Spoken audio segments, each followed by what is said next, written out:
Hi everyone, welcome to YouTube channel maths by Jitendra Kumar. और मैं आपको बीएससी के लिए केमिस्ट्री पढ़ा रही हूँ। कल हमने कार्बोहाइड्रेट्स का क्लासिफिकेशन देख लिया था।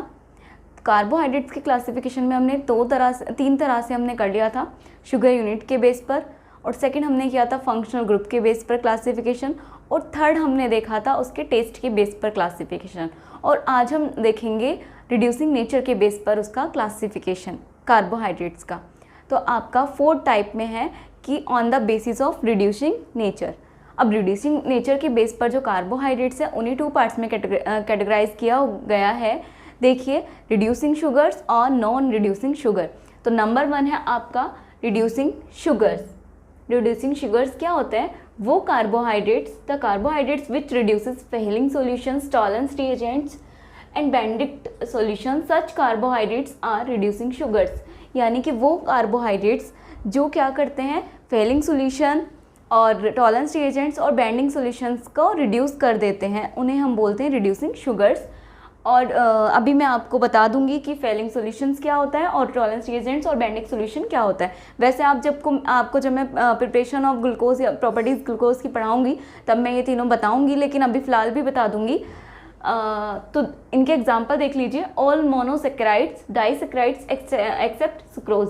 जितने भी हमारे मोनोसेक्राइड्स हैं, जितने भी हमारे डाइसेक्राइड्स हैं एक्सेप्ट सुक्रोज, सुक्रोज को छोड़कर जितने भी हमारे डाइसेक्राइड्स हैं और जितने भी हमारे मोनोसेक्राइड्स हैं सभी आपके आएंगे रिड्यूसिंग शुगर के अंदर। नेक्स्ट हमारा सेकेंड टाइप है non reducing sugars. The carbohydrates which can not reduce Fehling solutions, tolerance reagents and Bandic solutions, such carbohydrates are non-reducing sugars। वो कार्बोहाइड्रेट्स जो फेलिंग सोल्यूशन, टॉलरेंस रिएजेंट्स और Benedict solution को reduce नहीं कर सकते हैं उन्हें हम नॉन रिड्यूसिंग शुगर्स कहते हैं। इनका एग्जांपल देख लीजिए। सुक्रोज, वहाँ पर हमने सुक्रोज को छोड़ दिया था, यहाँ पर सुक्रोज है, सुक्रोज नॉन रिड्यूसिंग शुगर में आएगा। और जितने भी हमारे ट्राइसेक्राइड्स हैं और जितने भी हमारे टेट्रासेक्राइड्स हैं वो सभी, और हमारे पॉलीसेक्राइड्स भी।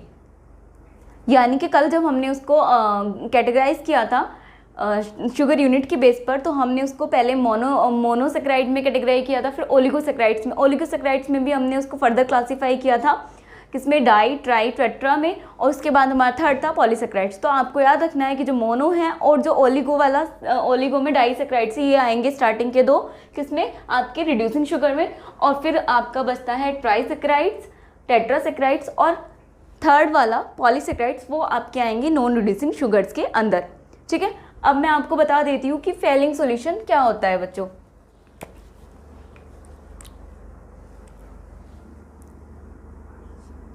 नोट करके लिख लीजिएगा, यहीं पे आप नोट करके लिख लीजिए। आगे तो मैं इनको डिटेल में ही बताऊंगी, फिलहाल देख लीजिए। नोट करके लिख लीजिएगा कि जो फेलिंग सॉल्यूशन है वो क्या होता है। तो वो क्या होता है बच्चों, फेलिंग सॉल्यूशन क्या होता है, किसका मिक्सचर होता है फेलिंग सॉल्यूशन, ये बताओ।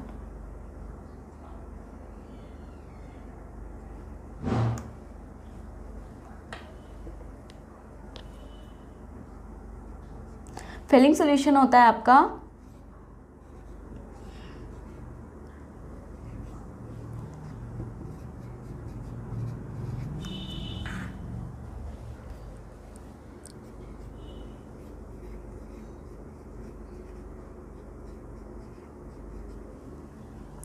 शायद आपको दिखेगा नहीं, ये छोटा हो जाएगा, थोड़ा बड़ा लिख देती हूँ।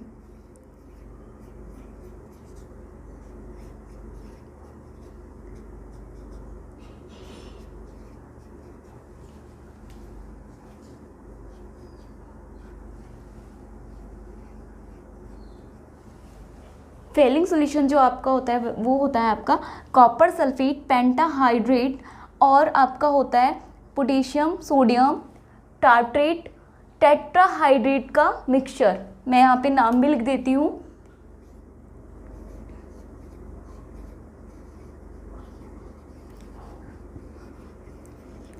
कॉपर सल्फेट पेंटा हाइड्रेट, आपको कल भी बताया था हाइड्रेट वर्ड वाटर के लिए आता है, और 5 है तो 5 के लिए आपको पता होना चाहिए पेंटा आता है, और कॉपर सल्फेट तो इसके लिए आया है।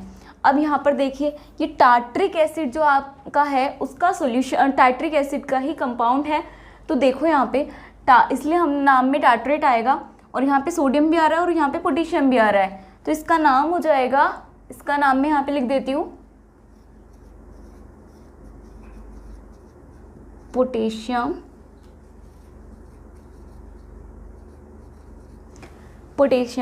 सोडियम, और क्योंकि टार्ट्रिक एसिड से बना है तो टार्ट्रेट, और 4 कार्बन के लिए हम यूज कर रहे हैं टेट्रा, और वर्ड आएगा आपका वाटर OH के लिए टेट्राहाइड्रेट। पोटेशियम सोडियम टार्ट्रेट टेट्राहाइड्रेट, इसका सॉल्यूशन होता है, इसको हम रोशल सॉल्ट भी बोलते हैं, इस वाले पोर्शन को इसको हम बोलते हैं, दिख रहा है ना बच्चों, रोशल सॉल्ट, ये होता है आपका रोशल सॉल्ट, कॉमन नेम इसका। तो ये जो फेलिंग सॉल्यूशन है वो आपका मिक्सचर होता है कॉपर सल्फेट पेंटाहाइड्रेट का और पोटेशियम सोडियम टार्ट्रेट टेट्राहाइड्रेट का मिक्सचर। नेक्स्ट मैं आपको बता देती हूँ टॉलेंस रिएजेंट क्या होता है। पहले आप इसका स्क्रीनशॉट ले लीजिए, फिर मैं आपको टॉलेंस रिएजेंट के बारे में बता देती हूँ।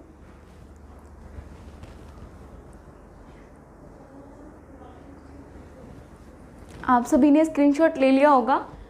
अब मैं आपको बता देती हूँ कि आपका फेलिंग सॉल्यूशन तो हो गया है, अब आपकी टर्न है कि टॉलेंस रिएजेंट क्या होता है। मैं यहीं पर बता देती हूँ।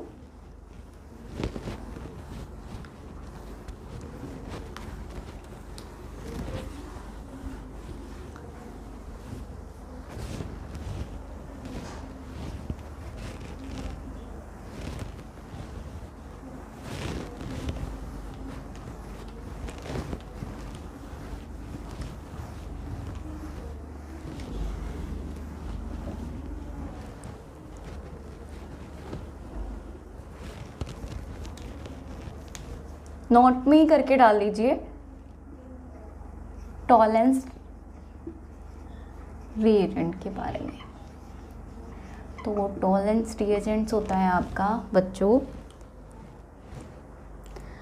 टॉलेंस रिएजेंट्स होता है आपका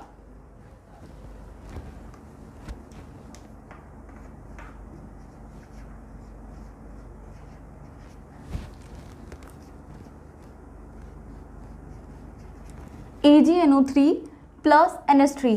आपको इनके नाम पता ही होंगे, ये होता है आपका सिल्वर नाइट्रेट, और ये आपका होता है अमोनिया। तो सिल्वर नाइट्रेट और अमोनिया का जो मिक्सचर होगा उसे ही हम टॉलेंस रिएजेंट बोलते हैं। नेक्स्ट हमारा ये 2 था। फर्स्ट हमने फेलिंग सॉल्यूशन पढ़ा है, सेकंड हो गया आपका, थर्ड है आपका मैंने अभी लिखवाया जो है बेंडिक्ट सॉल्यूशन। अब ये क्या है, तो बेंडिक्ट सॉल्यूशन क्या है, बेंडिक्ट सॉल्यूशन होता है आपका, देखिए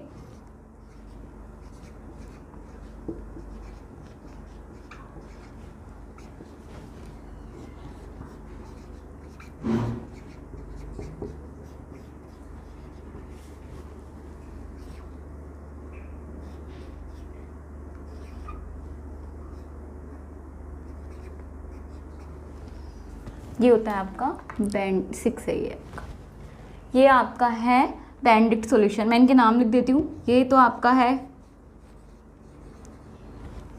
कॉपर सल्फेट,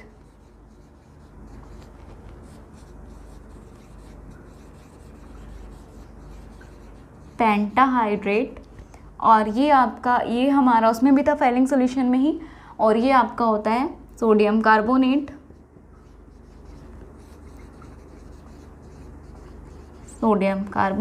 और ये आपका होगा, ये क्या होगा आपका सोडियम सिट्रेट। ये थोड़ा नया सा लग रहा है, सोडियम सिट्रेट। इसका फॉर्मूला होगा Na3C6H5O7। तो ये हो गया आपके तीनों रिएजेंट जो आपके आए हुए हैं।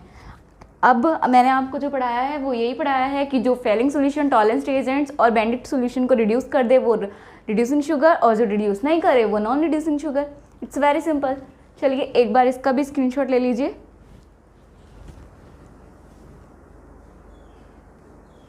आप सभी ने स्क्रीनशॉट ले लिया होगा। नेक्स्ट हमारा लास्ट क्लासिफिकेशन है, वो मैं आपको करा देती हूँ। On the basis of number of carbon atom.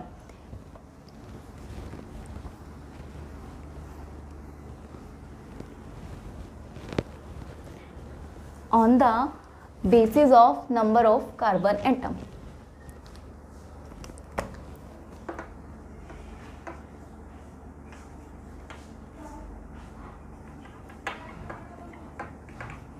On the basis of number of carbon atom. तो इसके बेस पे तो बहुत सारे नाम बन सकते हैं, मैं थोड़ा बहुत आपको समझा देती हूँ। अगर एक कार्बन है आपका, तो उसके लिए हम यूज़ करते हैं वर्ड मैनोज। आपको बताया था कल मैंने कि कार्बोहाइड्रेट्स में जो मोस्टली कार्बोहाइड्रेट्स के नेम हैं उनके लास्ट में OSE ओस जुड़ा होता है।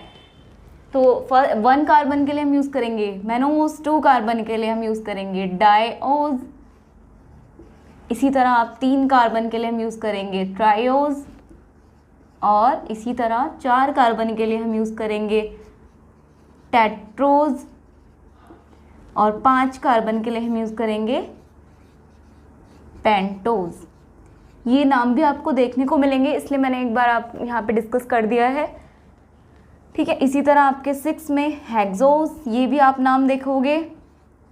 आपने ग्लूकोज पढ़ा था, कल ग्लूकोज पढ़ा था, उसमें 6 कार्बन था, 6 कार्बन थे उसमें, तो उसको हम ग्लूकोज को हेक्सोज भी बोल सकते हैं। 6 कार्बन के लिए हम क्या यूज़ करते हैं हेक्सोज, क्योंकि 6 कार्बन होते हैं ग्लूकोज में, तो इसीलिए हम वहाँ पर यूज़ कर सकते हैं हेक्सोज। एक बार नोट डाउन कर लीजिए, फिर हम आगे चलते हैं। आगे मैं पढ़ाऊँगी ये क्लासिफिकेशन, अब यहाँ पे कार्बोहाइड्रेट्स का ख़त्म होता है आपका। अब मैं कॉन्फ़िगरेशन पढ़ाऊँगी कार्बोहाइड्रेट्स का। एक बार इसको नोट डाउन कर लीजिए। आप सभी ने स्क्रीनशॉट ले लिया होगा। तो अब हमारा नेक्स्ट टॉपिक स्टार्ट होता है, इसमें कॉन्फ़िगरेशन ऑफ कार्बोहाइड्रेट। छोटा सा ही है, इसमें बस कॉन्फ़िगरेशन बताना है, उसके बाद मैं आपको ग्लूकोज के बारे में स्टार्ट करूँगी पढ़ाना। तो देखिए इसमें है कॉन्फ़िगरेशन ऑफ कार्बोहाइड्रेट्स। तो कॉन्फ़िगरेशन क्या होता है कार्बोहाइड्रेट्स का, मोस्टली जो नेचुरल अकरिंग कार्बोहाइड्रेट्स होंगे उनका सबका कॉन्फ़िगरेशन आपका डी होगा, डी कॉन्फ़िगरेशन, ठीक है। तो फर्स्ट पॉइंट यही है, all the natural occurring carbohydrate show D configuration. और सेकंड पॉइंट देखिए आप, if OH group will be, ये डी कैसे पता चलता है कि डी होगा या एल होगा। मोस्टली हम जो ये डी और एल कॉन्फ़िगरेशन है वो हम कार्बोहाइड्रेट्स में ही यूज़ करते हैं, डी और एल कॉन्फ़िगरेशन। तो अब ये कैसे पता चलेगा कि डी कॉन्फ़िगरेशन कब होगा और एल कॉन्फ़िगरेशन कब होगा, तो उसके लिए देखिए second point, if OH group will be on right side. अगर OH ग्रुप आपका राइट साइड है, ये आपका राइट साइड, ये लेफ्ट साइड, अगर आपका OH ग्रुप राइट साइड है, वो भी सेकंड लास्ट कार्बन एटम पर, तो वो वहाँ पे होगा कॉन्फ़िगरेशन डी। और इसके अपोजिट अगर OH ग्रुप लेफ्ट साइड पर है सेकंड कार्बन पे ही, तो कॉन्फ़िगरेशन हो जाएगा एल। ये सेकंड पॉइंट अभी समझ नहीं आएगा, एक बार हम स्ट्रक्चर से क्लियर कर लेते हैं। इसका एग्जांपल दिया हुआ है ग्लूकोज। ग्लूकोज क्या आपको स्ट्रक्चर मैंने कल सिखाई थी, CHO ग्रुप, एल्डिहाइड ग्रुप ऊपर होता है क्योंकि एल्डोज है। एल्डोज आपको बताया था कि वो कार्बोहाइड्रेट जिसमें एल्डिहाइड ग्रुप प्रेजेंट होता है वो एल्डोज होता है, क्योंकि CHO ग्रुप है तो एल्डोज की कैटेगरी में आएगा। तो ग्लूकोज में देखो CHO ग्रुप और लास्ट में CH2OH आता है, और ये वाली मैंने स्ट्रक्चर सारी बताई थी। अब हमें बोलना है कि last, second last, last carbon तो ये है इसका, और लास्ट सेकेंड लास्ट ये हो जाएगा, ठीक है। सेकेंड लास्ट कार्बन एटम, ये वाला सेकेंड कार्बन है, ये वाला, इस वाले कार्बन पे मुझे देखना है। इस कार्बन पे देखो, पहले तो ये किरल कार्बन है। कैसे हुआ किरल कार्बन? किरल कार्बन वो होता है जिस पे चारों डिफरेंट ग्रुप अटैच होते हैं। जिस कार्बन से चारों ही डिफरेंट ग्रुप अटैच होते हैं उसे हम बोलते हैं किरल कार्बन एटम। तो यहाँ पर ये किरल कार्बन है, कैसे पता चला? तो देखो इस तरफ देखो आप, कार्बन के 4 वैलेंसी होती है। इस तरफ देखिए, इस तरफ ये जो ग्रुप है पूरा अलग ग्रुप बन रहा है, और इधर अलग ग्रुप है, इधर अलग ग्रुप है, और इधर अलग ग्रुप है। चारों डिफरेंट ग्रुप है। इधर OH आ रहा है, इधर H आ रहा है, इधर ये बड़ा सा ग्रुप आ रहा है, और इधर CH2OH आ रहा है। तो चारों ही डिफरेंट ग्रुप हैं। तो ये आपका हो गया है किरल कार्बन, ठीक है। तो ये किरल कार्बन भी है। और दूसरा हमें सेकंड कार्बन ही देखना है, तो सेकंड कार्बन पर देखिए, सेकंड लास्ट कार्बन पे देखिए OH किधर की साइड है, OH को ही हमने रेफरेंस माना हुआ है। तो OH किधर है बच्चों, OH है आपका इधर, और ये कौन सी साइड है आपकी, राइट साइड। तो OH आपका किधर है, ये राइट साइड, तो राइट साइड है, इसीलिए इसका कॉन्फ़िगरेशन क्या होगा, D। अगर यही लेफ्ट साइड आ जाता तो कॉन्फ़िगरेशन हो जाता आपका L। तो ये है आपके अभी 2 पॉइंट, अभी आगे भी करा रही हूँ, फिलहाल इतना नोट डाउन कर लीजिए एक बार।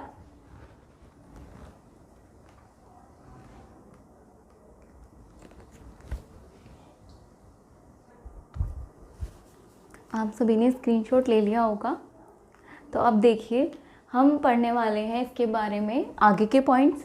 अब देखो डी और एल कॉन्फ़िगरेशन जो होते हैं वो यूजुअली कार्बोहाइड्रेट्स में ही होते हैं, जिन्हें हम शुगर्स भी बोलते हैं, ये मैं आपको पहले भी बता चुकी हूँ। दूसरा, अब ये डी और एल कॉन्फ़िगरेशन हमें कहाँ से मिले, तो उसके लिए कुछ रेफरेंस होता है। तो हम रेफरेंस मानते हैं ग्लिसरॉल्डिहाइड को, मतलब हमें किसी भी कंपाउंड का अगर कॉन्फ़िगरेशन निकालना होता है तो उसकी कंपैरिजन करनी होती है ग्लिसरॉल्डिहाइड से। ग्लिसरॉल्डिहाइड से कंपेयर करके ही हम बता सकते हैं कि कौन सा कॉन्फ़िगरेशन है किस कंपाउंड के अंदर। तो यहाँ देखिए, the reference unit for D and L configuration is glyceraldehyde, वही बात है। और इट कैन एग्जिस्ट, ये ग्लिसरॉल्डिहाइड के बारे में बता रहे हैं कि जो ग्लिसरॉल्डिहाइड है वो 2 ऑप्टिकली एक्टिव फॉर्म में रह सकता है, और दोनों फॉर्म कौन कौन सी होंगी, एक होगी डी फॉर्म और एक होगी एल फॉर्म, ठीक है। दे आर मिरर इमेजेस, वो दोनों एक दूसरे की क्या है, मिरर इमेज हैं, और कांट बी सुपर इम्पोज्ड, वो सुपर इम्पोज नहीं हो सकती हैं। सुपर इम्पोज क्या होता है, मतलब एक दूसरे को के ऊपर अगर हम रखें तो वो एक दूसरे पर फिट नहीं बैठेंगी, उन्हें हम बोलते हैं superimpose. So they are enantiomers, तो इसीलिए वो क्या है, क्योंकि सुपर इम्पोज नहीं करेंगी एक दूसरे को तो वो क्या होंगी, इनएंशियोमर्स, ठीक है। एक एग्जाम्पल देख लीजिए, एक एग्जाम्पल है ग्लिसरॉल्डिहाइड का। एग्जाम्पल क्या, हम ग्लिसरॉल्डिहाइड को रेफरेंस मान रहे हैं तो एग्जाम्पल रहने दीजिए, ग्लिसरॉल्डिहाइड का ही देखिए। देखो यहाँ पे बच्चों, ग्लिसरॉल्डिहाइड में 3 कार्बन होते हैं, 3 कार्बन होते हैं, और स्ट्रक्चर कुछ ऐसी होती है, CHO सेम वही है जैसे हमने उसमें किया था, 3 कार्बन को अरेंज कर दिया, नीचे CH2OH ग्रुप आएगा और ऊपर आएगा CHO ग्रुप, और एक OH इधर और एक H इधर। पहले बात तो आपको पता होनी चाहिए इसका कॉन्फ़िगरेशन क्या हो जाएगा, OH किधर है आपका, राइट साइड पे, तो इसका कॉन्फ़िगरेशन क्या हो जाएगा, जल्दी बोलो, डी कॉन्फ़िगरेशन। क्या हो जाएगा इसका कॉन्फ़िगरेशन, डी कॉन्फ़िगरेशन ग्लिसरॉल्डिहाइड का। तो ये हो गया हमारा रेफरेंस, कौन सा, ग्लिसरॉल्डिहाइड। अब आती हैं इसके बाद, अब क्योंकि ये तो 3D स्ट्रक्चर्स हैं, 3D स्ट्रक्चर्स हैं, तो अब हम इन्हें कैसे ड्रॉ करेंगे अपना 2D में। तो इसके लिए फिशर प्रोजेक्शन आया है, फिशर प्रोजेक्शन को हम यूज़ करेंगे अभी। फिशर प्रोजेक्शन में क्या होगा, जो आपके ये अगर 3D स्ट्रक्चर है, जो अबव द प्लेन होगा उसको हम हॉरिजॉन्टल ये होता है आपका, और वर्टिकल आपका ये वाला होता है। तो हॉरिजॉन्टल प्लेन पे दिखाएंगे और वर्टिकल प्लेन पे दिखाएंगे अपना बिलो द प्लेन वाले कंपाउंड को, एटम को, सॉरी। इसको एक बार नोट डाउन कर लीजिए, फिर हम आगे चलते हैं।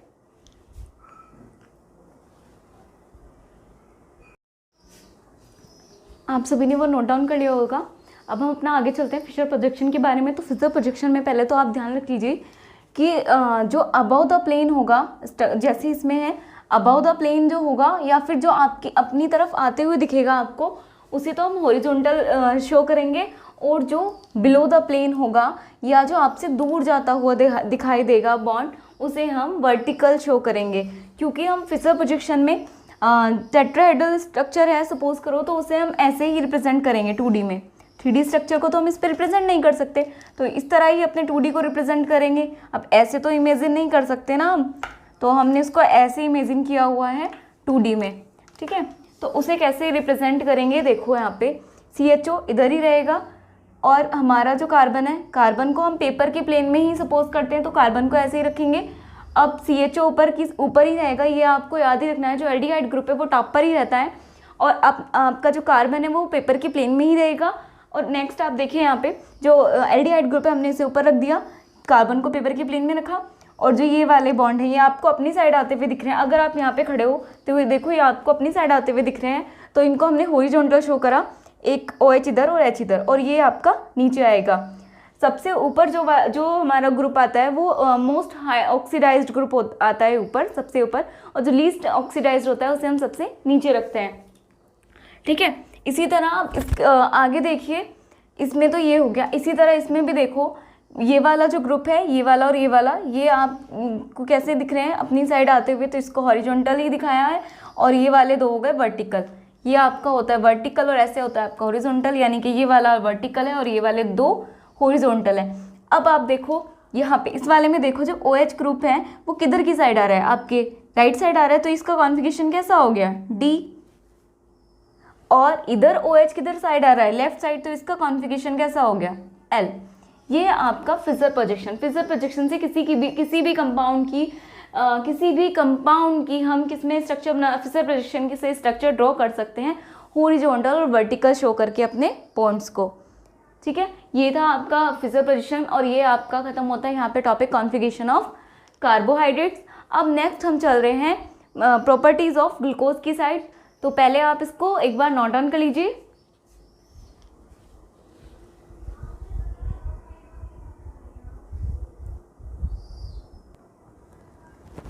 आप सभी ने उसको नोट डाउन कर लिया होगा। नेक्स्ट हमारा टॉपिक अब स्टार्ट होता है ग्लूकोज, क्योंकि हमें उसकी जनरल प्रॉपर्टीज़ पढ़नी है, तो उससे पहले हम ग्लूकोज के बारे में थोड़ा सा पढ़ लेते हैं। तो हमारा नेक्स्ट टॉपिक स्टार्ट हो रहा है ग्लूकोज। आप सभी को इसका फॉर्मूला अब तो याद ही हो गया होगा, C6H12O6। ये है आपके ग्लूकोज का फॉर्मूला, और इस ओपन चेन स्ट्रक्चर्स इसकी पता ही है। ऊपर CHO आता है, 6 कार्बन है तो हेक्सोस भी बोल देते हैं इसे, और 1 2 3 4 5 6, और यहाँ पे आपका CH2OH ही होगा। इधर आपका OH, इधर भी OH, इधर OH, इधर OH, अगेन H पूरे कर लीजिए। ये है आपका ग्लूकोज। तो ग्लूकोज के बारे में मैं बता देती हूँ थोड़ा सा। इसको हम ग्लूकोज को ब्लड शुगर भी बोलते हैं, ब्लड शुगर, और इसको क्या बोलते हैं,